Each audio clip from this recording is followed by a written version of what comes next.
आवाज़ आ रही है?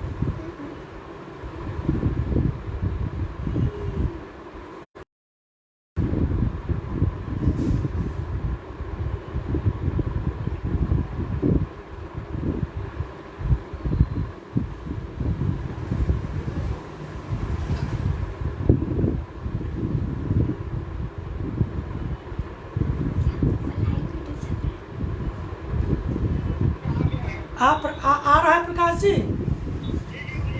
अच्छा, शुरू करें? अच्छा, ये रहा फिनिश, ये फिनिश है। श्री राम राम रामेति रमे रामे मनोरमे सहस्र नाम तत्तुल्यम राम नाम वरानने। रामो राजमणि सदा विजयते रामं रमेशं भजे। रामेणाभीता निशाचर चमु रामाय तस्मै नमः। रामान्नास्ति परायणं परतरं रामस्य दासोऽस्म्यहं। रामे चित्तलयः सदा भवतु मे भो राम मामुद्धर। योऽन्तः प्रविश्य मम वाचमिमां प्रसुप्तां सञ्जीवयत्यखिलशक्तिधरः स्वधाम्ना। अन्याश्च हस्तचरणश्रवणत्वगादीन् प्राणान्नमो भगवते पुरुषाय तुभ्यं। पातु नो वेदवृक्षः। इस फेसबुक पटल के संयोजक श्रीमान प्रकाश रंजन मिश्र जी को बहुत बहुत वर्धापन कि वे वेद की रक्षा के उद्देश्य से उन्होंने इस फेसबुक पटल का निर्माण किया। इसलिए उनको खूब ढेर सारा आशीर्वाद हृदय से, तथा उनके साथ जुड़े हुए जो भी अन्य सहयोगी गण हैं उनको भी हमारा यथायोग्य प्रणाम आशीर्वाद। आज का जो मेरा विषय है वो वैदिक प्रक्रिया का स्वरूप, इस विषय पर आज मैं अपना व्याख्यान प्रस्तुत कर रहा हूँ। वैदिक प्रक्रिया का जो स्वरूप है उसको बताने के पहले सबसे सर्वप्रथम मैं वेद की प्रशंसा के रूप में कुछ कहना चाह रहा हूँ। वेद का जो लक्षण है वह लक्षण है इष्ट प्राप्त्य निष्ट परिहारयोः अलौकिकम उपायम वेदयते जह स वेद। इष्ट प्राप्ति और अनिष्ट परिहार का अलौकिक उपाय जो बताने वाला है उसको वेद कहते हैं। इष्ट प्राप्ति में जो इष्ट है वो ऐच्छीय विषयता का आश्रय, ये इष्ट शब्द का अर्थ होता है। ऐच्छीय विषयता का जो आश्रय है, इष्ट है, वो दो प्रकार का हो सकता है, एक संपत्ति और दूसरा समृद्धि। संपत्ति और समृद्धि में अंतर है। संपत्ति कहते हैं अनुरूप आत्मभाव संपत्ति और रिद्धे आधिक्यम समृद्धि। इसका अर्थ हुआ कि अनुरूप आत्मभाव, आत्मभाव जो है उसको संपत्ति कहते हैं। यदि ब्राह्मण है, ब्राह्मण का जो धर्म है उसका यदि पालन करता है वह ब्राह्मण, तो उसके पास एक भी रुपया न हो, कुछ भी धन न हो, तो वो संपत्तिमान कहलाएगा। इसी को कहते हैं अनुरूप आत्मभाव संपत्ति। इसी प्रकार से क्षत्रिय है, क्षत्रिय के पास भले किसी प्रकार की समृद्धि न हो, धन दौलत इत्यादि न हो, लेकिन यदि उसके पास जो वीरता होनी चाहिए क्षत्रिय के पास, जो शौर्यत्व होना चाहिए, यदि जो शौर्य होना चाहिए यदि वह है तो निश्चित ही वह संपत्तिमान है, भले उसके पास पैसा न हो, धन दौलत न हो। इसी प्रकार से अन्य में भी जानना चाहिए। तो अनुरूपा आत्मभाव संपत्ति, समृद्धि कहते हैं रिद्धि आधिक्यम समृद्धि। रिद्धि अर्थात धन दौलत हो जाना, मकान हो जाना, कार हो जाना और बहुत से समृद्धियाँ हो जाना, धन दौलत इत्यादि हो जाना, उसको कहते हैं समृद्धि। रिद्धि की अधिकता को समृद्धि कहते हैं। तो इस प्रकार से इष्ट हमारा संपत्ति और समृद्धि दोनों हो सकता है। तो अच्छी विषयता का आश्रय संपत्ति और समृद्धि दोनों हो सकता है, जिसको हम चाहते हैं।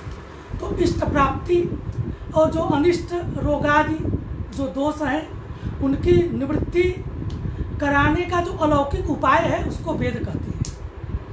तो वेद की प्रशंसा में वेद का महत्व बतलाते हुए भर्तृहरि ने वाक्यपदीय के ब्रह्मकांड में लिखा कि प्राप्त उपायोनुकारश्च तस्य वेदो महर्षिभिः एकोप्यनेक वर्तमेव समाम्नातः पृथक पृथक। तस्य प्राप्ति उपाय, तस्य अर्थात ब्रह्म के प्राप्ति का उपाय और प्रतिमा, ब्रह्म की प्रतिमा वेद है। ये भर्तृहरि लिखते हैं वाक्यपदीय के ब्रह्मकांड में, 5वीं कारिका है प्राप्ति उपाय अनुकारश्च। तो कहते हैं कि प्राप्ति का उपाय, और किसके प्राप्ति का उपाय? तो ब्रह्म की प्राप्ति का उपाय वेद है, और ब्रह्म की प्रतिमा वेद है। यदि ब्रह्म का पूजन करना हो वेद का पूजन कर लिए तो आप ब्रह्म का पूजन कर लिए, क्योंकि ब्रह्म की प्रतिमा वेद है। तो वही कह रहे हैं प्राप्ति उपाय अनुकारश्च, अनुकार माने प्रतिमा। तो ब्रह्म की प्राप्ति का उपाय और अनुकार जो है वह वेद है। तो प्राप्ति उपाय कैसे ब्रह्म की प्राप्ति होगी, क्या है? तो कहते हैं कि ममाहम, प्राप्ति उपाय क्या है? तो ममाहम इत्यहंकार ग्रंथि, ममाहम इत्यहंकार चिदात्मनो तादात्म्याध्यास एवं ग्रंथि। ग्रंथि क्या है? ग्रंथि की निवृत्ति, ग्रंथि सम्मति क्रम जो है प्राप्ति उपाय, प्राप्ति है ब्रह्म की प्राप्ति। ब्रह्म की प्राप्ति क्या है? तो ब्रह्म की प्राप्ति है ग्रंथि सम्मति क्रम। ग्रंथि सम्मति क्रम माने ग्रंथि की निवृत्ति। ग्रंथि क्या है? तो कहते हैं ग्रंथि जो है वह ममत्व, ममता, ममाहम, तो मम, ममेयम, ममायम, ममेदम, इस प्रकार का जो भाव है उसको कहते हैं ममता। तो ममता, तो ममत्व, तो ममत्व और अहंत्व, अहंता। तो ममता और अहंता की निवृत्ति करा लेना ब्रह्म की प्राप्ति है। अर्थात यह मेरा है, यह इसका कर्ता मैं हूँ। तो इस प्रकार का जो है, जो भाव है उसकी निवृत्ति हो जानी ही प्राप्ति है, ब्रह्म की प्राप्ति है। तो उसी को कहा, उसी को कहते हैं कि ममाहम इत्यहंकार चिदात्मनो तादात्म्याध्यास, चिदात्मा के साथ तादात्म्याध्यास हो जाना, उसी को कहते हैं ग्रंथि। और उस ग्रंथि की निवृत्ति हो जाना ग्रंथ सम्मति क्रम है, तो ब्रह्म की प्राप्ति हो जाएगी। अर्थात ममता और अहंता को त्याग देना जो है ब्रह्म की प्राप्ति है। इस प्रकार से पता चलता है कि वेद के द्वारा मानव जीवन का जो परम प्रयोजन है उसकी प्राप्ति होती है। तो प्राप्ति उपायोनुकारश्च तस्य वेदो महर्षिभिः तस्य ब्रह्मण, ब्रह्म की प्राप्ति का उपाय और प्रतिभा वेद है। और एकोप्यनेक वर्तमेव समाम्नातः पृथक पृथक, एकोपी वह एक है, एकोपी अनेक वर्त में वह अनेक रास्ते की तरह ब्रह्म के पास से सबसे पहले वेद एक निकला, ऋग्वेद निकला, वेद एक ही आया और बाद में भेद जो हुआ यजुर्वेद वेद सामवेद के भेद से अथवा अनेक प्रकार की शाखाएं हैं, उसके वो भेद जो है वो बाद में हुआ। तो ब्रह्म के पास से एकोपी का कहने का मतलब यही हुआ कि वह एक है, एकोपी ब्रह्म के पास से एक वेद आया और अनेक वर्त में वह समामनातः पृथक पृथक, जिस प्रकार से एक स्थान पर पहुंचने के लिए अनेक रास्ते होते हैं उसी प्रकार से ये अनेक रास्ते की तरह है। अर्थात यजुर्वेद ऋग्वेद यजुर्वेद सामवेद अथर्ववेद, ये जो भेद हुआ ये बाद पश्चात में हुआ, बाद में हुआ, पश्चात हुआ। एकोप्यनेक वर्त में बस मामना था। तो इससे पता चलता है कि मानव जीवन का जो परम लक्ष्य है मोक्ष, वह वेद से प्राप्त होता है। इस प्रकार से वेद का महत्व वर्णित होता है। भर्तृहरि वेद के महत्व का प्रतिपादन करते हैं। फिर लिखते हैं कि भेदानां बहुमार्गत्वं कर्मण्येकत्र चांगता शब्दानां यत शक्तित्वं तस्य शाखासु दृश्यते। भेदानां बहुमार्गत्वं, वेद के जो भेद हैं वो अनेक मार्ग की तरह है। जो है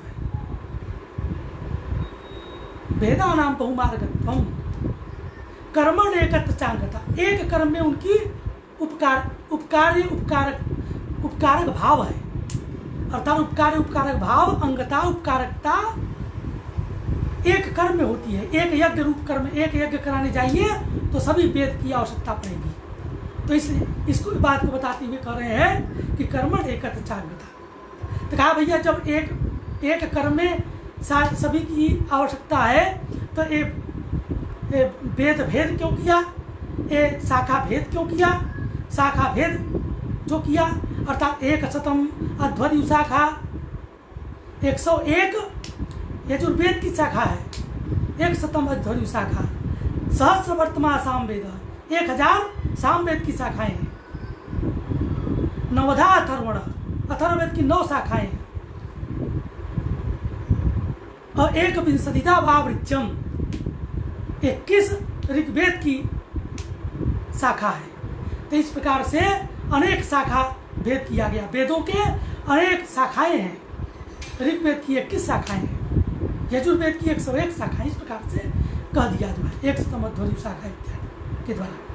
तो वही कह दिया। कहा भैया जब अनेक शाखाओं का भेद हो गया तो यहाँ पर शाखा भेद करने की जरूरत क्या है। जब एक कर्म में ही इनकी उपकारकता है, एक कर्म में सभी मंत्रों का विनियोग होगा, सभी मंत्र लगेंगे, सभी शाखाओं के मंत्रों का उपयोग होगा, तो शाखा भेद क्यों किया गया। तो कहा कि शब्दानाम यत शक्तित्वम तस्य शाखासु दृश्यते। अर्थात शब्दों की जो निश्चित शक्ति है, यत शक्तित्व, यथा नियता शक्ति यस्य तस्य भावः यत शक्तित्वम। अर्थात जो शब्दों की जो नियत शक्ति है वह तत्त शाखाओं में देखी जाती है। अर्थात जिस स्वर से युक्त जिस शाखा में जो शब्द पढ़ा गया है उस शाखा में ही वह उस अर्थ को प्रदान करेगा। जैसे सिमस्य अथर्वणे अंत उदात्त, सिम शब्द जो है अथर्ववेद में अंत उदात्त वाला है जो है, तो अंत उदात्त से युक्त यदि पढ़ा जाएगा तो अथर्ववेद में ही वह इष्ट अर्थ को देगा। देव सुम्नयोर यजिषु काठके का यजुर्वेदीय काटक संहिता में देव शब्द को और सुम्न शब्द को दीर्घ हो जाता है। देवायंत सुम्नायंत, तो देवायंत सुम्नायंत इत्यादि में देव सुम्नयोर यजुष काठके। इससे पता चलता है कि यजुर्वेदीय कट शाखा में ही आप दीर्घ करके प्रयोग कर सकते हैं। दीर्घ युक्त यदि प्रयोग आप करते हैं देवायंत देव शब्द को, सुम्नायंत में सुम्न शब्द को यदि आप दीर्घ करके प्रयोग करेंगे तभी उसकी सारुता होगी और इष्ट अर्थ को प्रदान करेगा। इस प्रकार से शब्दों का जो प्रत्येक शब्दों में सामर्थ्य प्रदान किया गया है, स्वर के द्वारा सामर्थ्य प्रदान किया गया है। और उस शाखा में उसकी जो है उस शाखा में ही वह इष्ट अर्थ को, यदि उस स्वर से युक्त पढ़ा जाएगा तभी वह इष्ट अर्थ को प्रदान करेगा, अन्यथा वो प्रदान नहीं करेगा। क्योंकि स्वर का बहुत बड़ा महत्व है। इंद्र शत्रुर विवर्धस्व, एक प्रसिद्ध कथा है, हम उधर नहीं जाते। इंद्र शत्रुर विवर्धस्व, तो त्वष्टा ऋषि ने यज्ञ किया था। यज्ञ करने के बाद वो बताए थे कि पुत्रेष्टि यज्ञ किया। तो इंद्र शत्रु शब्द में उन्होंने जो है इंद्र का सातयिता ये अर्थ अभिप्सित करने के कारण अंतोदात्त का प्रयोग किया था। तो इंद्रस्य सातयिता, इंद्रस्य नाशक, इंद्रस्य मारक, इस अर्थ वाला अंतोदात्त का प्रयोग करके उन्होंने ऊहन किया था इंद्र शत्रु विवर्धस्व का। लेकिन ऋषियों के द्वारा अन्य स्वर हो गया, पूर्व पद प्रकृति स्वर हो गया। पूर्व पद प्रकृति स्वर होने के कारण बहुव्रीहि समास हो गया। तो इंद्र शत्रु यश बहुव्रीहि समास होने पर इंद्र में ही इंद्र शत्रु माने नाशक है, सातयिता है जिनके, तो इंद्र में ही नाशकत्व चला है। तो स्वर से स्वर का बहुत बड़ा महत्व है वेद। तो क्योंकि यथेंद्र शत्रु स्वर तो पदार्थ एक आ गया है। तो इस प्रकार से वेदों का महत्व बतलाया है भरतीय जी ने। स्मृतियों का प्रमाण भी इसीलिए होता है, इसको भी वेद के महत्व के लिए बताया है। वेद का महत्व का प्रतिपादन करते हुए भरतीय जी ने लिखा, स्मृतयो बहुरूपाश्च दृष्टादिष्ट प्रयोजना तमेव आश्रितलिंगेभ्यो वेद विधि प्रकल्पिता। दृष्टादिष्ट प्रयोजना स्मृतया, दृष्टादिष्ट प्रयोजन वाली जो स्मृतियां हैं, दृष्ट प्रयोजन वाली, अदृष्ट प्रयोजन वाली, दृष्टादिष्ट प्रयोजन वाली, ये दृष्टादिष्ट प्रयोजना का अर्थ होता है। तो स्मृतियों का प्रमाण क्यों होता है? तो वेद विधि प्रकल्पिता, अतः स्मृति नाम प्रामाण्यम। वेद के जो जानकार हैं उन्होंने स्मृतियों की प्रकल्पना की है, स्मृतियों को बनाया है। तो स्मृतियों को बनाया है इसलिए स्मृतियों की प्रामाणिकता होती है। इस बात को बताया है स्मृतयो बहुरूपाश्च। इस प्रकार से वेद का महत्व भरतहरि ने वाक्यपदीय के ब्रह्मकांड में बतलाया है। हम विस्तार रूप से और अधिक वेद के महत्व के बारे में नहीं जाते हैं क्योंकि हमारा जो मूल विषय है वो छूट जाएगा। अब मैं अपने प्रकृत विषय पर आते हैं, जो वैदिक प्रक्रिया का स्वरूप। तो वैदिक प्रक्रिया का स्वरूप व्याकरण के द्वारा शब्द का अनुशासन किया जाता है। व्याकरण के द्वारा शब्द का अनुशासन होता है। इस बात को भगवान पतंजलि ने कहा अथ शब्दानुशासनम। तो अथ शब्दानुशासनम कह भैया केशाम शब्दानाम, कह किन शब्दों का अनुशासन करें? कह लौकिकानाम वैदिकानां च, कहा लौकिक शब्दों का अनुशासन करना है और वैदिक शब्दों का अनुशासन करना है। लौकिकास्तावत गौरस्व हस्ति शकुन मिको ब्राह्मण इत्यादि ये पढ़ दिया। तो ये लौकिक शब्द हुए। वैदिका खल्वपि, कहा वैदिक शब्द जैसे कहा सन्नो देवी रभिष्टये इसे तोर्जेत्वा अग्निमीले पुरोहितम अग्न आयाहि वीतये। तो इस प्रकार से जो वैदिक शब्द हैं उन वैदिक शब्दों का भी अनुशासन करना है। और गौरस्व पुरुषो हस्ति इत्यादि जो है वो लौकिक शब्दों का भी अनुशासन करना है। तो लौकिक और वैदिक शब्दों का अनुशासन हमको करना है, इसलिए व्याकरण और अनुशासन किसके द्वारा करना है? व्याकरण के द्वारा हमको अनुशासन करना है।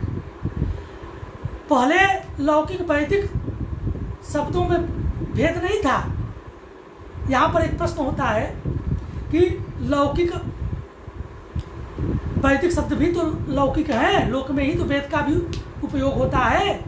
तो वैदिका शब्द भी लौकिका सन्ति, वैदिक शब्द भी लौकिक है। तो वैदिक का पृथक उपादान क्यों किया? लौकिका नाम ही कह देते। तो कहा कि वैदिका नाम इसलिए कह दिया कि ब्राह्मण वशिष्ठ न्याय, ब्राह्मण वशिष्ठ न्याय न्याय क्या है? का सर्वे ब्राह्मणा समागता वशिष्ठो भी समागता, कि सभी ब्राह्मण आ गए और वशिष्ठ भी आ गए। कि भैया जब सभी ब्राह्मण आ गए, वशिष्ठ भी तो ब्राह्मण है, तो वशिष्ठ भी आ गए, फिर वशिष्ठों भी आ गए, तो इसको पृथक करने की क्या जरूरत है? तो कहते हैं कि वशिष्ठ में इतर ब्राह्मणों की अपेक्षा, इतर ब्राह्मणापेक्षा अन्य ब्राह्मणों की अपेक्षा वशिष्ठ में अधिक जप तप पुण्य है। उस बात को बताने के लिए वशिष्ठ का जिस प्रकार से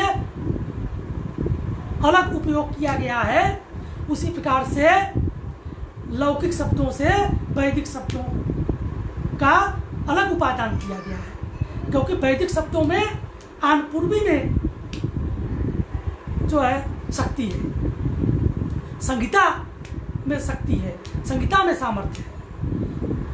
संगीता पाठ जो किया जाता है वही अनादि है, अपौरुषेय है और पूर्णजनकता उसमें विद्यमान है। बाकी पदार्थ जो पाठ है वो अभ्यासोपाय है, अभ्यास के लिए है। तो संगीता पाठ में पूर्णजनकता है, साधुत्व है, लेकिन यहाँ पर आगे पीछे कर सकते हैं लोक में। तो इस प्रकार से वैदिक शब्द का पृथक उपादान किया गया है। और भगवान भाष्यकार कहते हैं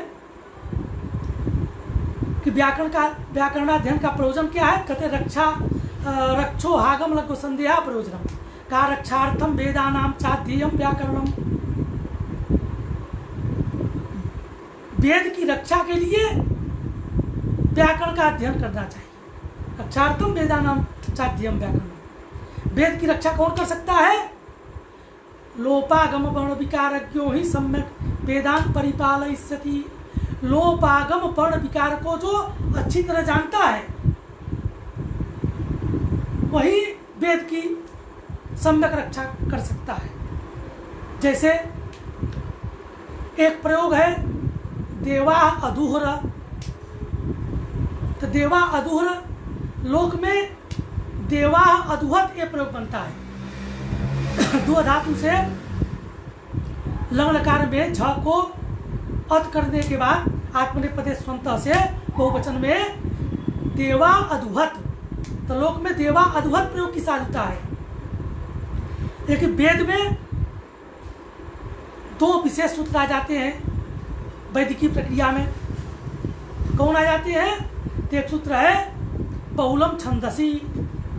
तो बहुलम छंदसी ये सिंगो रूट के अधिकार में, सिंगो रूट के साथ में पढ़ा गया है।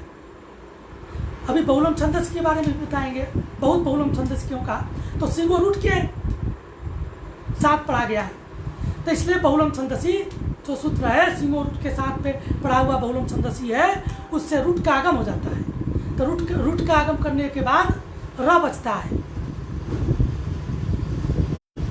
तो रत हो जाता है। झ के स्थान में अत, और रूट का आगम करने के बाद रत, अट का आगम करने के बाद अधुह। सबका अदादि गणपति धातु है, सबका आदि से लुक करने के बाद अधुह रत, और अधुह रत इस अवस्था में जो है त का एक सूत्र है लोपस्थ आत्मनेपदेशु। तो त का लोप कर दिया। तो रूट का आगम त का लोप ये वेद में विशेष कार्य हो गया, वैदिकी प्रक्रिया में ये विशेष कार्य हो गया। तो वेद वैदिकी प्रक्रिया से संबद्ध जो ये दो सूत्र हैं बहुलम छंदसी लोपस्थ आत्मनेपदेशु, इन दोनों सूत्रों को यदि नहीं जानता है कोई तो वेद की रक्षा नहीं कर सकता है। क्योंकि कह देगा, लोक में देखता है कि देवा अधुहत, तो कहेगा भैया देवा अधुहत होना चाहिए, ये वेद में देवा अधूहर कहाँ से आ गया? तो इसका मतलब ये असाधु प्रयोग है, मिसप्रिंट वगैरह हो गया। तो जहाँ मिसप्रिंट का कि मिसप्रिंट हो गया है क्योंकि अधुहत होता है झ को करके, तो लोक को देख करके वेद में नहीं चल सकते। तो लौकिक और वैदिक शब्दों में भेद है। तो भेद होने के कारण, लौकिक और वैदिक शब्दों में भेद होने के कारण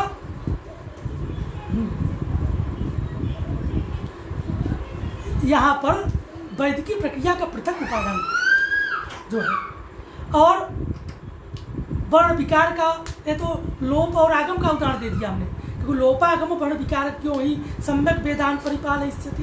तो लोपागम, लोप और आगम का उदाहरण है देवा अधूर। वर्ण विकार का आगम उदाहरण क्या है? तो वर्ण विकार का उदाहरण है मध्वा जभार, जभार। तो मध्वा जभार हरि धातु से लिट लकार में जहार प्रयोग होता है।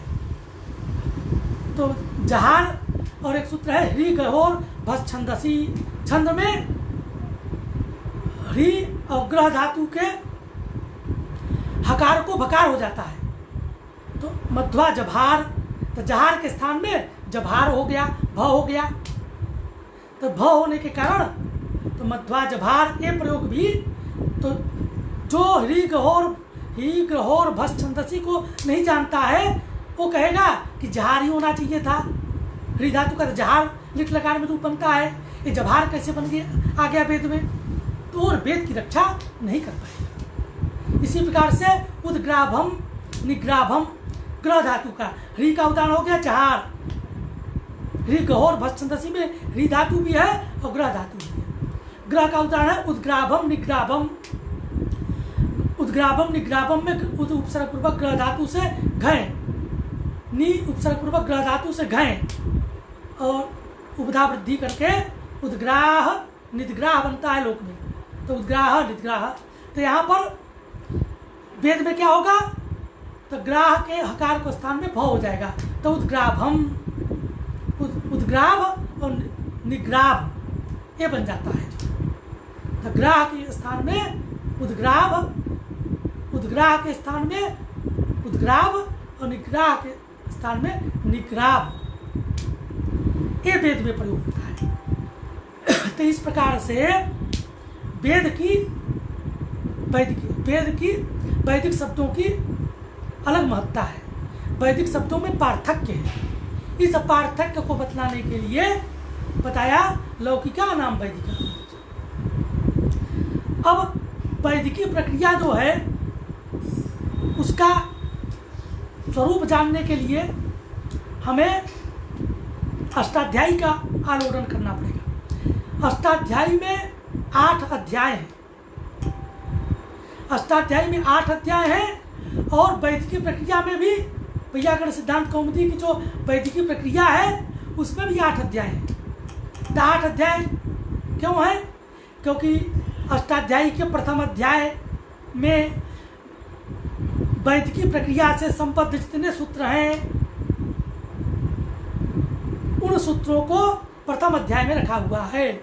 वैदिकी प्रथम अध्याय से सूत्र को निकाल करके और प्रथम बना दिया, प्रथम अध्याय वैदिकी प्रक्रिया का प्रथम अध्याय बना दिया। वैदिकी प्रक्रिया अष्टाध्यायी के प्रथम अध्याय में है क्या? अष्टाध्यायी के प्रथम अध्याय में संज्ञा परिभाषा सूत्र है, संज्ञा परिभाषा सूत्र, और प्रथमाध्याय के द्वितीय पाद में अतिदेश सूत्र है। नित्वातिदेश, कांटादिभ्यो नित, कित्वातिदेश, कित्व के अतिदेश, नित्वातिदेश, कित्वातिदेश, अतिदेश विधायक सूत्र द्वितीय पाद में विद्यमान है। इस प्रकार से जब प्रथमाध्याय का चतुर्थ पाद आता है तो कारके का अधिकार आता है। तो कारके के अधिकार में जो सूत्र हैं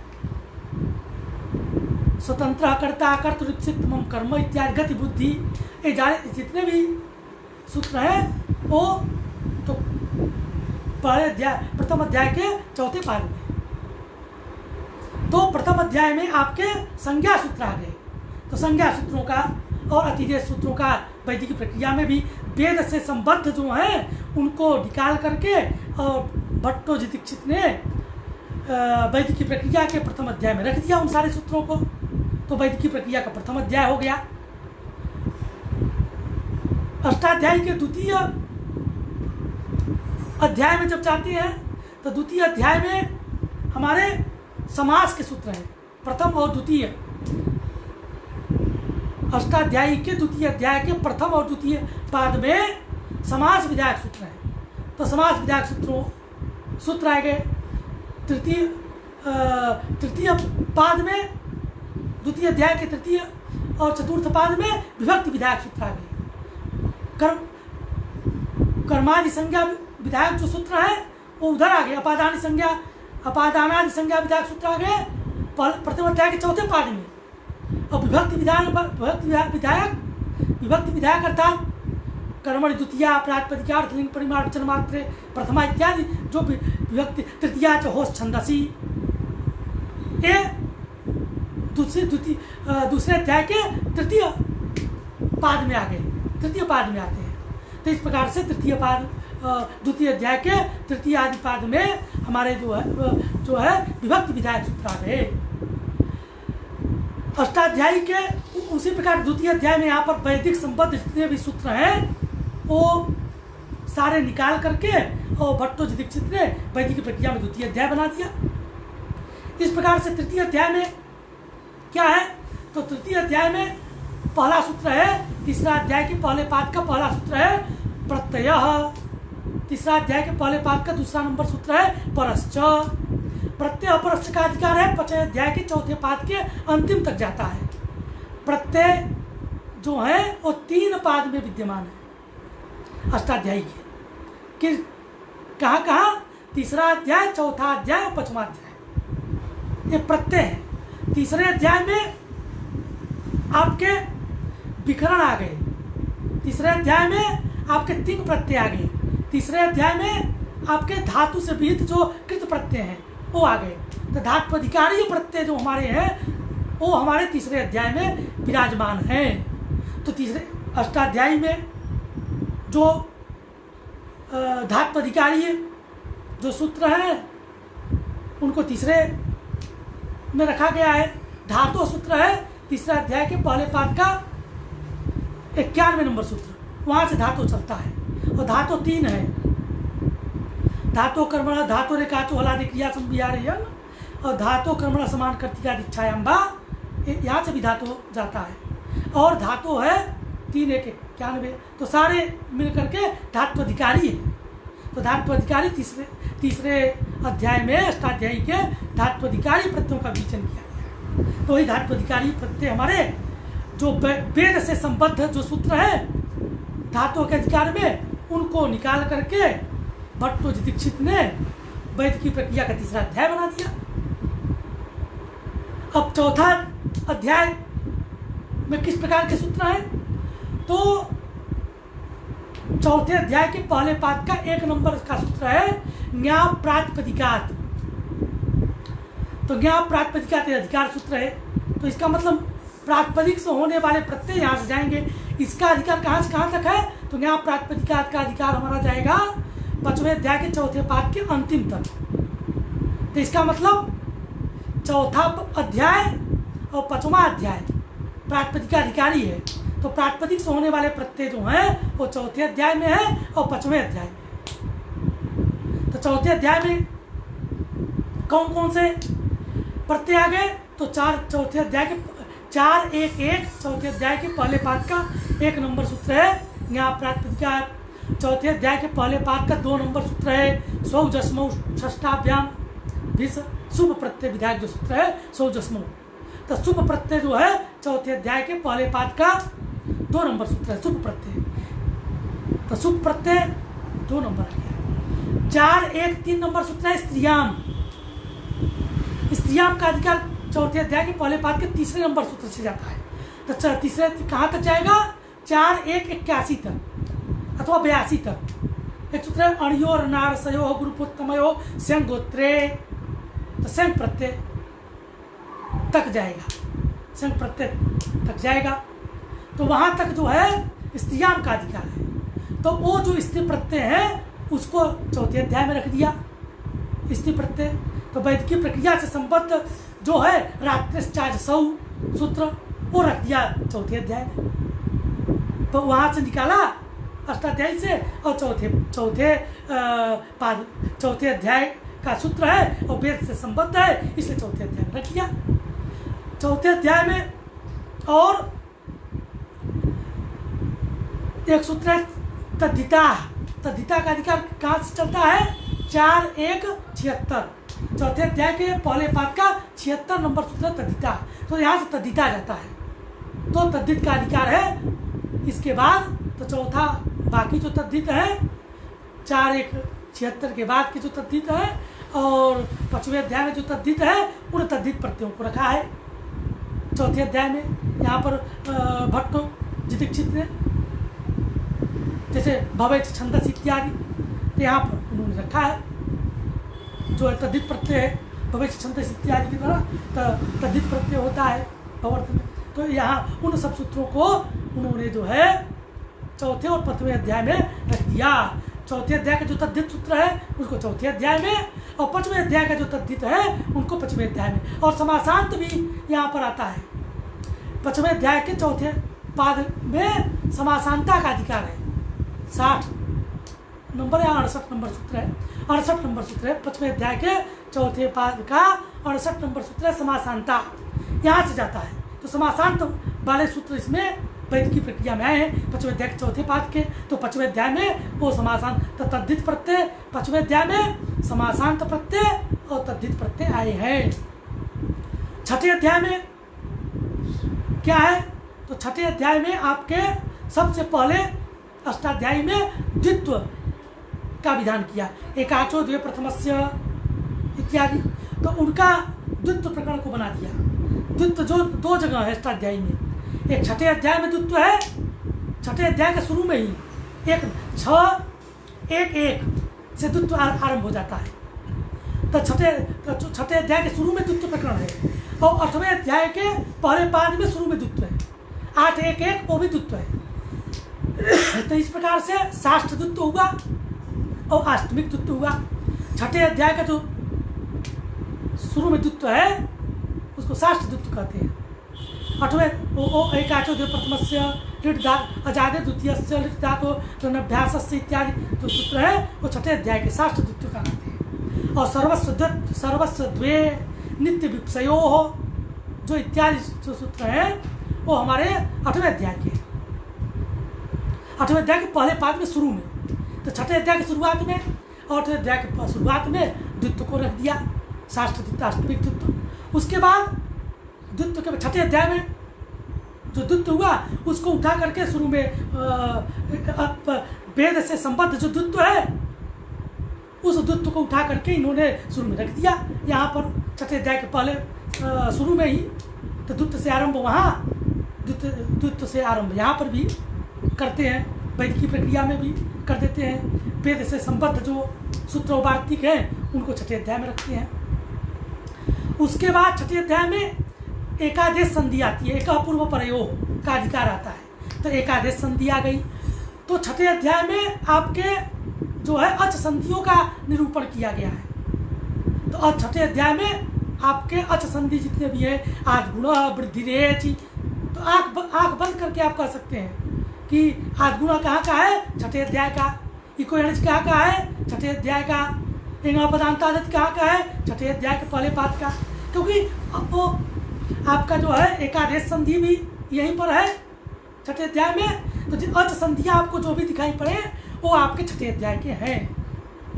और 6ठे अध्याय के 6 3 1 अलगुत्तर पदे तो अलगुत्तर पदे 6 3 1 है। तो 6ठे अध्याय के तीसरे पाद का 1 नंबर अलगुत्तर पदे यहाँ पर उत्तर पदे के अधिकार में है। तो उत्तर पदे के अधिकार में कौन होता है समासाश्रय विधि। समासाश्रय प्रकरण यहाँ बनाया भट्टो जी दीक्षित ने वैयाकरण सिद्धांत कौमुदी में जो है समासाश्रय विधि और उत्तर पदे के अधिकार के सूत्रों को लेकर के।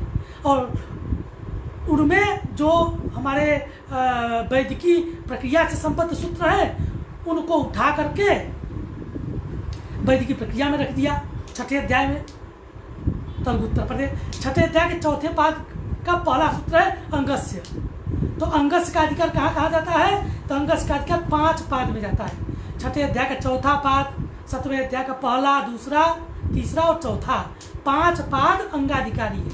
अंगस्य के अधिकार में 5 पाद होता है। तो 5 पाद तो ये अंगाधिकारी सूत्र है। तो अंगाधिकारी जो है 6ठे अध्याय के चौथे पाद के उनको उठा करके कुछ सूत्रों को लेकर के अंगाधिकारी के उनको बना दिया 6ठा वेद से संबद्ध जो है उनको लेकर के वैदिकी प्रक्रिया का 6ठा अध्याय बना दिया भट्टो जी दीक्षित ने। अब 7वें अध्याय में अंगाधिकारी और भी जितने सूत्र हैं उनको उठा करके आपका जो है 7वां अध्याय बना दिया। 8वें अध्याय के शुरू में बताया था द्वित्व प्रक्रिया, तो द्वित्व प्रक्रिया को ले लिया।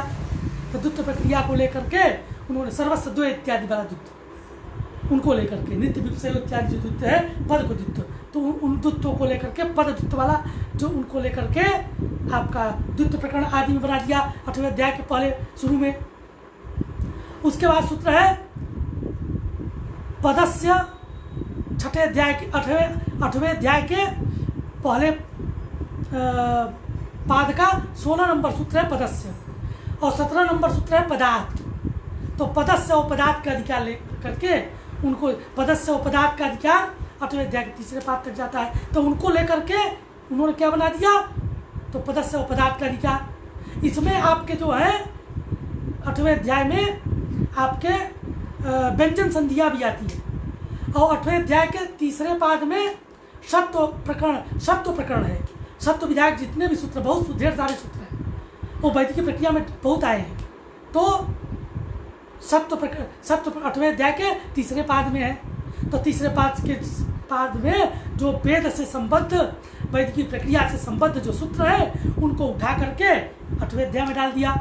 और 8वें अध्याय में क्या डाला, व्यंजन संधियों को डाल दिया।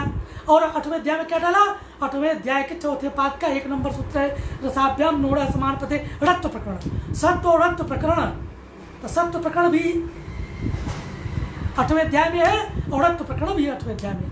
सत्व प्रकरण 8वें अध्याय के तीसरे पाद में है, रत्व प्रकरण 8वें अध्याय के चौथे पाद में है। तो सत्व और रत्व को लेकर के वैदिक प्रक्रिया में भी उसी प्रकार से वेद से संबद्ध जो सत्व और रत्व के सूत्र हैं उनको लेकर के 8वां अध्याय बना दिया। और 8वें अध्याय में स्वर विधायक भी सूत्र है। स्वर विधायक, ये ध्यान देने की बात है कि स्वर विधायक जो सूत्र है वो 2 जगह है, 6ठे अध्याय में भी है और 8वें अध्याय में भी है। स्वर भी साष्ट भी है और अष्टमिक भी है, द्वित्व भी साष्ट है और अष्टमिक भी है। ये विशेष ध्यान देना चाहिए। ये जो है वैदिकी प्रक्रिया का स्वरूप है। इस प्रकार से भट्टोजी दीक्षित ने वैदिकी प्रक्रिया का निर्माण किया। तो वैदिकी प्रक्रिया का इस प्रकार से स्वरूप है। अब कुछ हम यहाँ पर आप लोगों के समक्ष उदाहरण प्रस्तुत करना चाहेंगे कि जैसे वैदिकी प्रक्रिया में जो सूत्र हैं वो किस प्रकार से कार्य कर रहे हैं और कैसे कर रहे हैं, कुछ उदाहरण रूप में ही प्रस्तुत कर पाएंगे क्योंकि समय अल्प है, इसलिए कुछ सूत्रों का हम विवेचन करना चाह रहे हैं। जैसे एक सूत्र है छंदस पुनर्वस्योर एक वचनम। ये वैदिकी प्रक्रिया का पहला सूत्र है। वैदिकी प्रक्रिया में पहले अध्याय का पहला सूत्र, यही से आरंभ किया वैदिकी प्रक्रिया भट्टोजी दीक्षित ने। क्यों आरंभ किया ये बता चुका। वैदिकी प्रक्रिया का आरंभ क्यों किया, क्योंकि लौकिक और वैदिक शब्द में पार्थक्य है। ये भाष्यकार बताते हैं लौकिक का नाम वैदिक का नाम। तो लौकिक और वैदिक शब्द में पार्थक्य होने के कारण वैदिक प्रक्रिया का आरंभ किया है भट्टोजी दीक्षित ने। ये बात हमने पूर्व में बता दिया, फिर स्मरण करा रहे हैं। तो छंदस पुनर्वस्योर एक वचनम, छंदस पुनर्वस्योर एक वचनम, ये जो सूत्र है इसका अर्थ होता है कि छंद में पुनर्वसु जो नक्षत्र होता है उसका एक वचन होता है और लोक में द्विवचन ही होता है। तो पुनर्वसु नक्षत्र का जो वाचक जो शब्द है पुनर्वसु, उसका लोक में द्विवचन ही होता है। तो उसको विकल्प से एक वचन का विधान करते हैं कि छंदस पुनर्वसु एक वचनम। छंद में पुनर्वसु नक्षत्र का एक वचन होता है विकल्प से, तो एक वचन का भी प्रयोग देखा जाता है वेद में। और लोक में एक वचन का प्रयोग नहीं होता है। लोक में एक वचन का प्रयोग करने पर पुनर्वसु नक्षत्र वाचक जो पुनर्वसु शब्द है उसका यदि लोक में प्रयोग करेंगे एक वचन में तो असाधु होगा, पूर्णजनकता उसमें नहीं रहेगी। वेद में पुनर्वसु एक वचन में ही पुनर्वसु, इसी में अधिक पूर्णजनकता है क्योंकि छंदस पुनर्वसु और एक वचन। कहा भैया लोक में द्विवचन क्यों होता है? पुनर्वसु नक्षत्र का लोक में द्विवचन ही क्यों होता है? तब कहते हैं कि पुनर्वसु जो नक्षत्र है उसके दो तारे होते हैं। पुनर्वसु नक्षत्र से द्वे तारे, पुनर्वसु नक्षत्र के दो तारे होते हैं।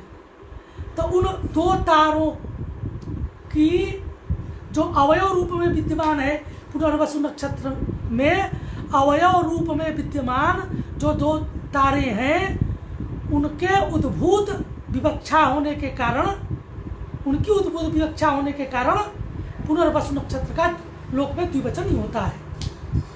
इसीलिए लिखते हैं टीकाकार इत्यादि कि उद्भूता अवयव भेद विवक्षायाम लोके द्विवचनम एवं, अर्थात दो अवयव रूप में जो दो तारे हैं पुनर्वसु नक्षत्र के, उनके अवयव की उद्भूत विवक्षा कर दिया, अवयवों की उद्भूत विवक्षा कर दिया, तो द्विवचन ही लोक में होता है, एक वचन नहीं होता है। लेकिन वेद में छंद में एक वचन भी हो जाता है। इसलिए पुनर्वसु नक्षत्रम वसु वा, प्रथम पुनर्वसु औ रहेगा तो प्रथम पुरुष वर्ण से पुरुष वर्ण दीर्घ कर देना, और नहीं तो जो है ऋतु विसर्ग कर देना। तो पुनर्वसु नक्षत्रम पुनर्वसु वा। इसी प्रकार से सूत्र आता है विशाखयोश्च। कहा कि विशाखा नक्षत्र का भी वेद में एक वचन ही होता है, विकल्प से एक वचन होता है विकल्प से। तो विशाखा नक्षत्रम विशाखे वा, जैसे पुनर्वसु नक्षत्रम पुनर्वसु वा, उसी प्रकार से विशाखा नक्षत्रम विशाखे वा विकल्प से भी वेद में होता है। लोक में इस विशाखा नक्षत्र का भी द्विवचन ही होता है, जैसे लोक में पुनर्वसु इसी का प्रयोग होता है, विशाखा का विशाखे यही प्रयोग होता है, रमा रमे रमे की तरह। विशाखे पुनर्वसु शिशु की तरह पुनर्वसु द्विवचन ही होता है लोक में। लेकिन विशाखा नक्षत्र के भी दो तारे हैं, उसी प्रकार से उद्भूता अवयव भेद विवक्षा होने के कारण, अर्थात दो तारे जो अवयव रूप में विद्यमान है विशाखा नक्षत्र के, उनके उद्भूत विवक्षा होने के कारण लोक में द्विवचन ही होता है, द्विवचन ही होता है। लेकिन वेद में एक वचन भी हो जाता है, विशाखा विशाखे दोनों हो जाता है। इसी प्रकार से सूत्र आता है षष्ठी युक्त छंदसि वा। कहा इसके पहले एक सूत्र है, वैदिकी प्रक्रिया में कठिनाई यही है। कठिनाई क्या है, क्लिष्टता क्या है? क्लिष्टता यही है कि लोक में एक साथ जब प्रयोग सूत्र आते हैं तो उनका अर्थ अनुवृत्ति इत्यादि को देख करके अर्थ लग जाता है। जैसे शेषो घसकी पति समास एवं, पद की समास में ही घी संज्ञा होती है, शेषो घसक के साथ घसक के साथ पति समास एवं आया। अब शेषो घसकी और पति समास एवं से एक कट गया, षष्ठी युक्त छंदसि वा। अब ये पता नहीं चलता है क्या करने वाला है, तो आपको देखना पड़ेगा अष्टाध्यायी, अथवा यहाँ पर व्याख्यान की आवश्यकता पड़ती है कि पति समास एवं के साथ इसको पढ़ा गया है, इसलिए पति शब्द की समास में ही की संज्ञा होती है। तो भूपतिना भूपतये, और समास क्योंकि भूपति समास समस्त पद है, भूपति भूपति, तो भूपतये भूपतिना ये बनता है। घी संज्ञा होने के कारण ही गुण होता है, तो भूपतये, घी संज्ञा होने के कारण ही आंगो नास्त्रियाम से ना होता है, तो भूपतिना समास में ही होगा। और भूवः पतिना ये नहीं बनेगा, भूवः पत्या, भूवः पत्ते अलग अलग रहेगा, तो लोक में यही कहना पड़ेगा। लेकिन वेद में सूत्र आ गया उससे कि षष्ठी युक्त छंदसि वा का षष्ठ्यंत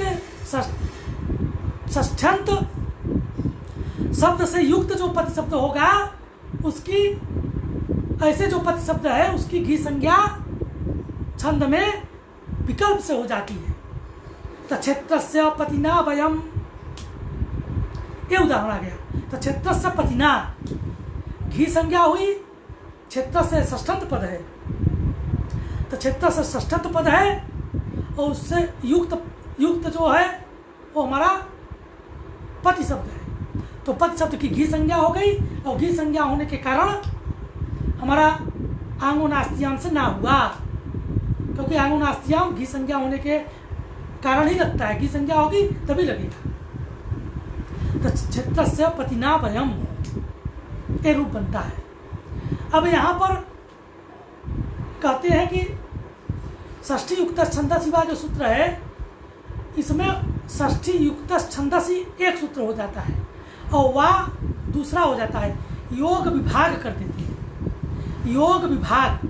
तो योग विभाग करने के कारण दो सूत्र हो जाता है। एक सूत्र हुआ षष्ठी युक्त छंदसी, दूसरा सूत्र होता है वाह, और वाह में षष्ठी युक्त छंदसी से छंदस की अनुवृत्ति कर लेते हैं, तो वाह छंदसी। तो वाह छंदस के कारण क्या होगा? तो वाह छंदस का अर्थ होगा सर्वे विधयः छंदसी वैकल्पिका भवन्ति। सभी विधियां, सभी कार्य वेद में, छंद में विकल्प से होती हैं। तो इस प्रकार से बहुलम छंदसी जो सूत्र है, बहुलम छंदसी अनेक सूत्र है, तो उन अनेक बहुलम छंदसी सूत्र का प्रत्याख्यान किया जाता है कि बहुलम छंदसी अनेक जो सूत्र है उनको कहने की जरूरत नहीं है, वह छंदस से ही काम चल जाएगा। तो बहुलम छंदसी ये जो अनेक है इनको कहने की आवश्यकता नहीं है। तो बहुलम छंदस, तो अब यहाँ प्रश्न होता है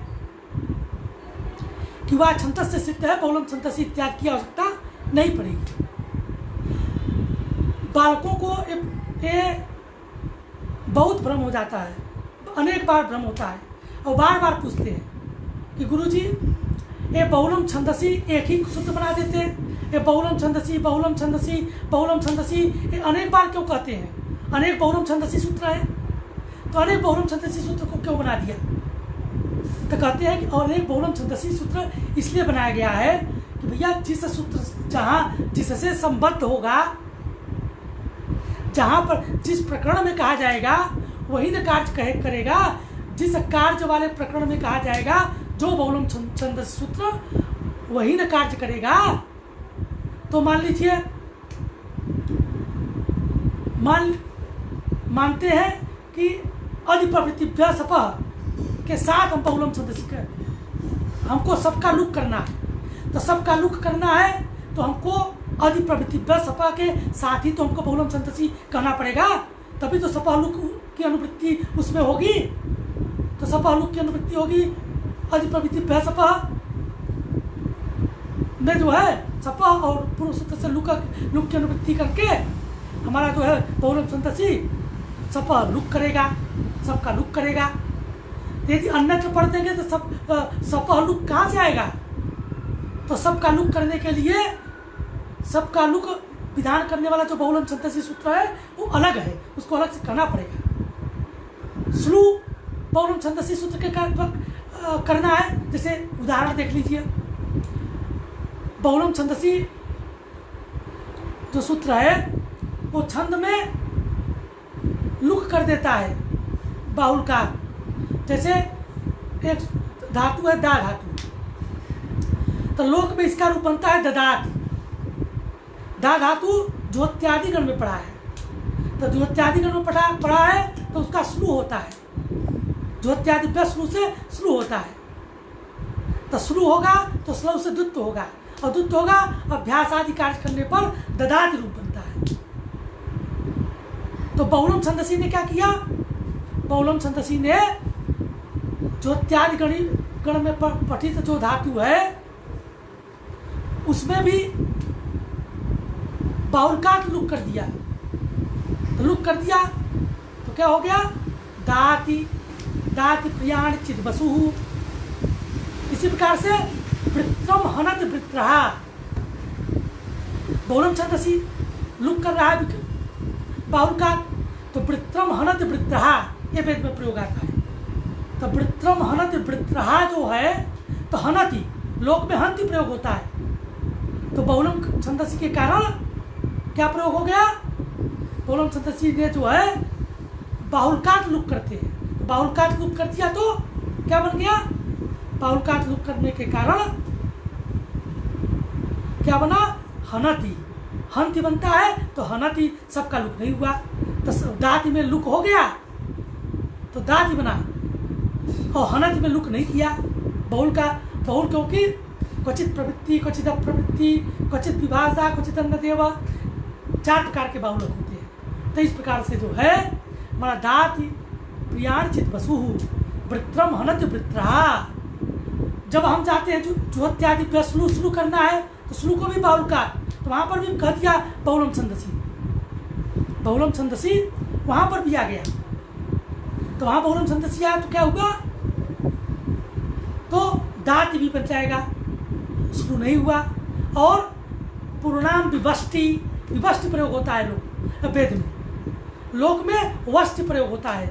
वर्ष धातु अदादिगण में पढ़ा गया है, तो अदादिगण में पढ़ा गया है इसलिए अधि प्रवृत्ति प्लस से सबका लुक हो जाता है, और सबका लुक होने पर बष्टि, तो बष्टि इस अवस्था में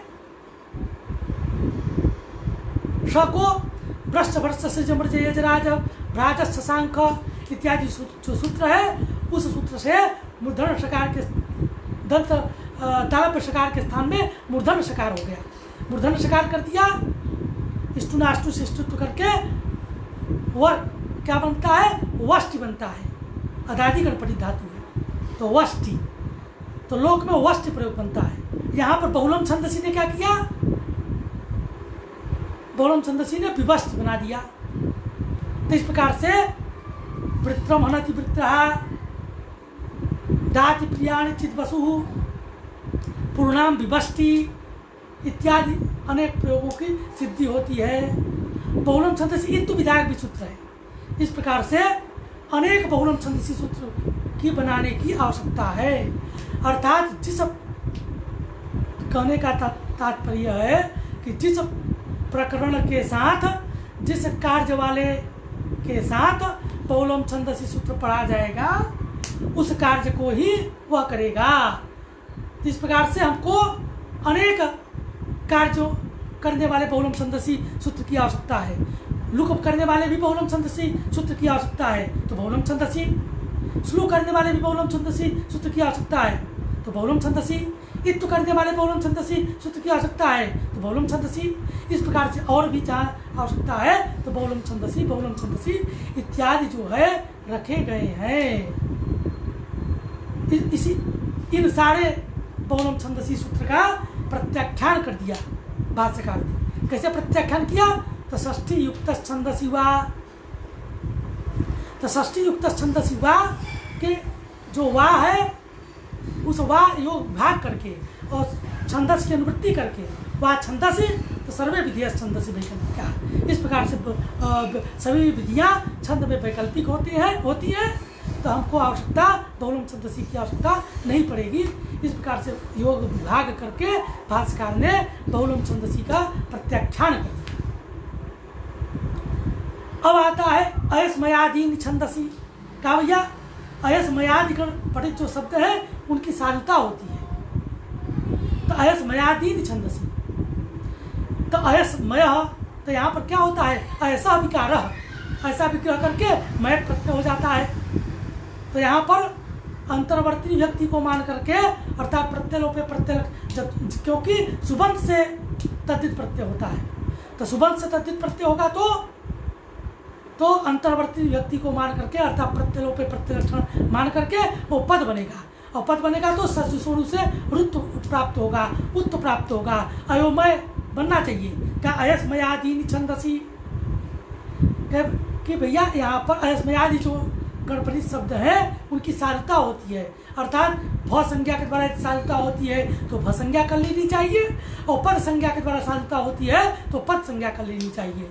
तो अयस्मय तभी बनेगा जब भ संज्ञा करेंगे, अर्थात पद संज्ञा का बाद कर लेंगे। प्रत्यलोपे प्रत्यय लक्षण के द्वारा पदांतत्वात् प्राप्त रूप सचुसुर से जो रुत्व है उसको बांध करके उसको रोकने के लिए हमको पद संज्ञा का बात करना पड़ेगा भ संज्ञा के द्वारा। इसलिए अयस्मयादिनि छंदसी के द्वारा भ संज्ञा हो जाएगी। भ संज्ञा हो गई तो अयोमय नहीं बना, अयोमयम नहीं बना, अयस्मय बन गया। अयस्मयादिनि छंदसी कहा वेद में दोनों संज्ञाएं होती हैं, भ संज्ञा पद संज्ञा दोनों संज्ञाएं होती हैं। क्या प्रमाण है?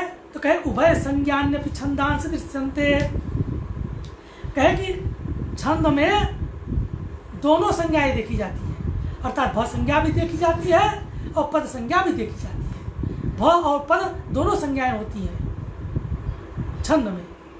उदाहरण क्या है दोनों संज्ञाओं का? तो ऋक्वता गणेन,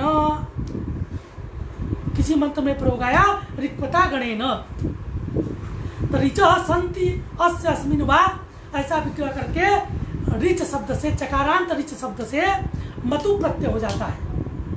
और मतु प्रत्यय करके मतु में मत बचता है, ऋच मत।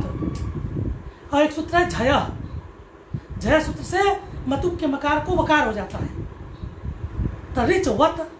अब ऋच वत यहाँ पर हमको चौकू से कुत्व करना है। चौकू सूत्र कुत्व कहाँ करता है? जब पदांत में चवर्ग होगा, पदांत में चवर्ग होगा प्रत्यलों पे प्रत्यय समान करके, तो यहाँ पर पद संज्ञा हो गई।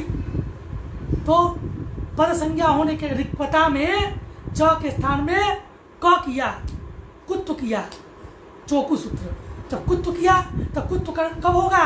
जब पद संज्ञा होगी। तो पदत्वात् कुत्वम, इसका मतलब पद संज्ञा भी हो गई। पद संज्ञा होने के कारण ही कुत्व हुआ है ऋक्वता में, क्योंकि चूकू सूत्र पदांत चकार के स्थान में कवर करता है, तो च के स्थान में क होगा तभी जब जो है पद के अंत में होगा, तो ऋक्वता। तो यहाँ पर कहा भैया जब पद संज्ञा हो रही है तो यहाँ एक सूत्र है झलाम जसवंते, पदांत में जो झल उसको जस होता है, च झल में आता है तो जस भी होना चाहिए। तो ऋक्वता में ऋग्वता बनना चाहिए था, क को ग भी हो जाए। तो कहा कि नहीं, भ संज्ञा हुई, भ संज्ञा भी होती है, तो भ संज्ञा हो गई तो पद के अंत में नहीं मिला क, तो पदांत क नहीं मिला, तो भत्वात् जस्त्वा भाव, तो जस तो नहीं हुआ, भ संज्ञा हो गई। तो पदत्वात् कुत्वम, ऋक्वता गणेन में क्या हुआ? ऋक्वता गणेन जो मंत्र है उसमें उभय संज्ञाने छंदांश दृश्यन्ते, इसके द्वारा भ संज्ञा भी हो जाती है, पद संज्ञा भी हो जाती है। पद संज्ञा होने के कारण चौकू से कुत्व हुआ, भ संज्ञा होने के कारण जलाम जसवंते से जस तो नहीं हुआ, जस्त्वा भाव हुआ। इसीलिए सिद्धांत कौमुदी में लिखते हैं वैदिकी प्रक्रिया में भट्टोजी दीक्षित जी क्या लिखते हैं कि ऋक्वता गणे ने यहाँ पर पदत्वात् कुत्वम भत्वात् जस्त्वा भाव, भ संज्ञा होने का जस्त्वा भाव हो गया, अर्थात यहाँ पर जो है जलाम जसवंते से कुत्व नहीं करना है। इसी प्रकार से वृद्धिरादैच सूत्र है, वृद्धिरादैच सूत्र में भी पूछते हैं कि वृद्धिरादैच यहाँ पर च है अंत में, तो पदांत में चवर्ग को कवर्ग होना चाहिए, तो कुत्व क्यों नहीं हुआ? वृद्धिरादैच इत्यत्र कुत्वम कस्मान् न भवति। तो कहा भैया वृद्धिरादैच में कुत्व इसीलिए नहीं होता है क्योंकि यहाँ भी भ संज्ञा हो जाती है। भ संज्ञा होने के कारण भत्वात् कुत्वा भाव, यहाँ पर कुत्व नहीं हुआ क्योंकि भ संज्ञा हो गई, भत्वात् कुत्वा भाव। भ संज्ञा होने के कारण यहाँ पर पद के अंत में नहीं मिला, तो पद के अंत में नहीं मिला तो कुत्व नहीं हुआ। वृद्धिरादैच भगवान पाणिनि का सूत्र है, वहाँ कुत्व क्यों नहीं हुआ? इसीलिए कुत्व नहीं हुआ क्योंकि उभय संज्ञा में छंदांश दृश्यन्ते से भ संज्ञा हो जाती है। भ संज्ञा हो जाती है तो पदांत चकार नहीं मिलेगा, पदांत चकार नहीं मिलेगा तो कुत्व नहीं होगा। इसलिए भत्वात् कुत्वा भाव, भ संज्ञा होने के कारण कुत्वा भाव हुआ वृद्धिरादैच। तो कहा कि भैया संहिता पाठ है तो वृद्धिरादै जदेन गुण, तो कहे पहले सूत्रों का संहिता पाठ किया गया है कि संहिता पाठ में वृद्धिरादै जदेन गुणा बनता है। तो च को ज किया है जलाम जसवंते से, तो च को ज, तो झलाम जसवंत पदांत झल में होने पर जस करता है, तो पदांत झल होगा तब न जस होगा, तो पद संज्ञा इसका मतलब वहां पर हो रही है। वृद्धिरादेश गुणा में, संगीता पाठ में, तब कहते हैं कि यहाँ पद संज्ञा हो जाती है, और पद संज्ञा हो जाती है इसलिए पद संज्ञा होने के कारण वृद्धिरादयी जदेन गुण, यहाँ पर पद संज्ञा होने के कारण उभय संज्ञा न पिछंदा से दृश्यन्ते, पद संज्ञा होने के कारण